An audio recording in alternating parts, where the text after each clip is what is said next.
Dumami na nga ang nag-alangan na suportahan ang impeachment kay VP Sara dyan sa Kamara. Pero bago natin panoorin ang balitang yan, viral din ngayon ang post ni BH Bernadette Herrera ng Bagong Henerasyon Party List na kung saan, ito, umani ng atensyon online ang isang viral post mula kay Bagong Henerasyon Party List founder Bernadette Herrera matapos nitong hikayatin ang mga botante na ipahayag ang kanilang posisyon hinggil sa impeachment complaint laban kay Vice President Sara Duterte. Ngayon, nag-viral po ang post na yan. Pwede po kayo mag-comment doon kung sino yung mga kongresista nyo at kung ano yung boto nyo. Pabor ba kayo sa impeachment o hindi?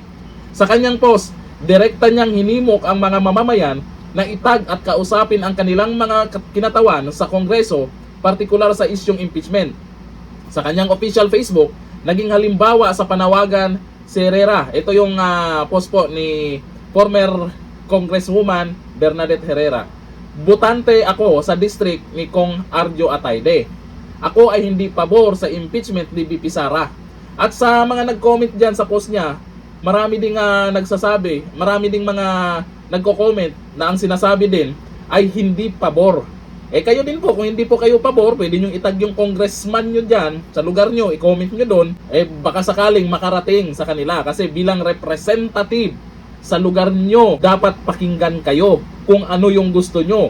Pabor ba kayo o hindi sa impeachment kay VP Sara? Maganda itong ginawa ni BH Bernadette Herrera ng Bagong Henerasyon Party List kasi mailabas natin yung kagustuhan natin.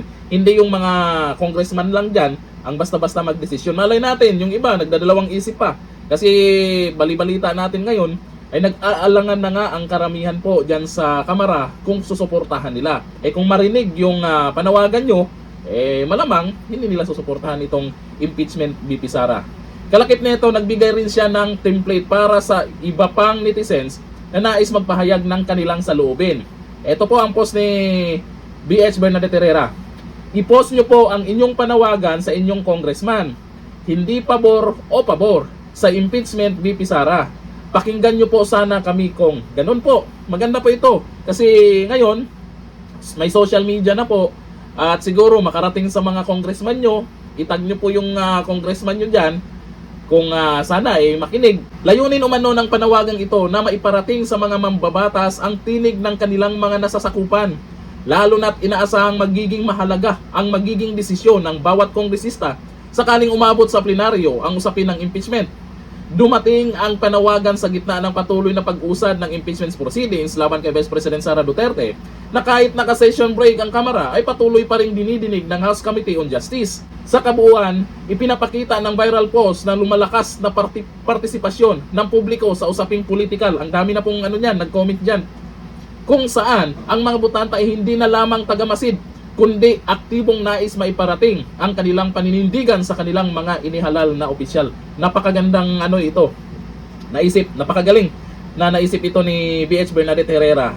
Lalo na ngayon, nabalitaan po natin dito sa inilabas po ng SMNI News, ay marami nang nag-alangan na mga congressman na suportahan itong impeachment ni VP Sara Duterte. Ito yung video.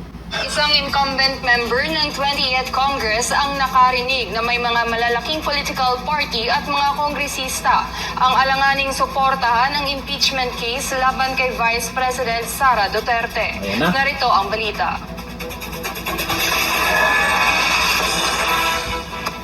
Actually, marami na akong naririnig, no? Hindi lang 2, 3 or 4 MP. More or less malapit na sa plus-minus 10 na nagsasabi na grabe ang sentimento ng kanilang mga constituents, na kanilang mga distrito, all-out support. So, yung iba think twice na kung itutuloy ba nila yung pagsuporta o hindi sila susuporta sa Ito ang naging pahayag ni Davao City 3rd District Representative Isidro Ungab tungkol sa impeachment complaint laban kay Vice President Sara Duterte na inihain sa mababang kapulungan. Nakabatay ang reklamo sa mga aligasyon ng culpable violation of the Constitution, betrayal of public trust, at iba pang posibleng paglabag na dapat umanong panagutan ng Vice Presidente. Ngunit sa panayam ng SMNI News, sinabi ni Ungab na hindi pinaniniwalaan ng karamihan ang mga naturang akusasyon. Pagkikita natin na yung mga constituents ang approval ratings ni Vice President mataas talaga. Hindi sila naniniwala dito sa mga accusation. Dagdag pa ni Ungab, makikita ng 32 milyong botante ng bise ang mga politikong nag-akusa laban sa kanya. Sa kabilang banda naman, inilahad ni Ungab na may malalaking partido ang inaasahang aatras sa pagsuporta sa impeachment. Yun. Malakas yung kwento na yung NPC, Nationalist People's Coalition, nag-meeting daw last week, parang Thursday. At napag-usapan nila, majority daw ayaw na sumuporta doon sa impeachment. Ganon din narinig natin nung presko nung NUP, no? And I hear there's another party na gusto na rin umatras. It could be possible na pagbalik namin, mahirapan na silang kunin yung 106 votes.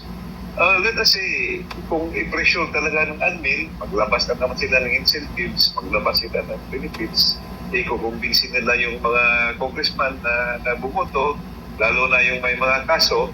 So I think baka makakuha pa sila, but they will not get the same.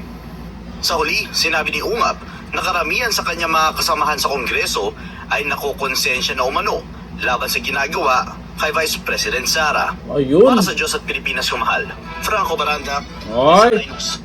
May mga nakonsensya na. Malamang, kasama yung mga balimbing dyan. Nag-aalangan yung mga yan.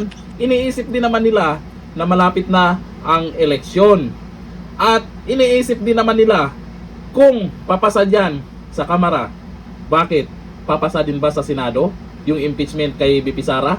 Baka maulit lang nakaraan. At ang malala ngayon, ang taong bayan nakaabang, nakabantay kung sino ang pipirma o boboto pabor sa impeachment na yan. Marami ng congressman na nagsasabing marami nang nag-aalangan. At least kahit papano, may mga congressman din dyan na tinamaan ng konsensya at halata naman yung pinagagawa nila na akalain mo ba naman sa dami ng naging issue ngayon, puro BP Sara na lang. Tapos yung bilyon-bilyon, umabot na ng trilyon na issue ng pagiging corrupt ng ibang buhaya dyan, ay hindi nila uunahin. Unahin nyo yan. Ang daming nasayang na oras dahil lang dyan sa pa-impeach BP Sara nyo. Ang daming dapat gawin ngayon. Nakikita naman natin kung sino-sino yung gusto lang talaga o atat ma-impeach si BP Sara. Lalo na yan sila Laila de Lima. May mga dahilan niyang mga yan kaya gusto ma-impeach si BP Sara. Kaya sa mga congressman dyan, mag-isip-isip na habang maaga pa. Kayo din, ang mga tao, nag-aabang na, ililista yung pangalan nyo pagpabor kayo sa impeachment BP Sara. Lalo na dyan sa, sa Cebu, may grupo na rin dyan na nakabantay kung sino yung congressman na taga Cebu na papabor dito sa impeachment. Lagot kayo. Nandito natin yun. Bye-bye.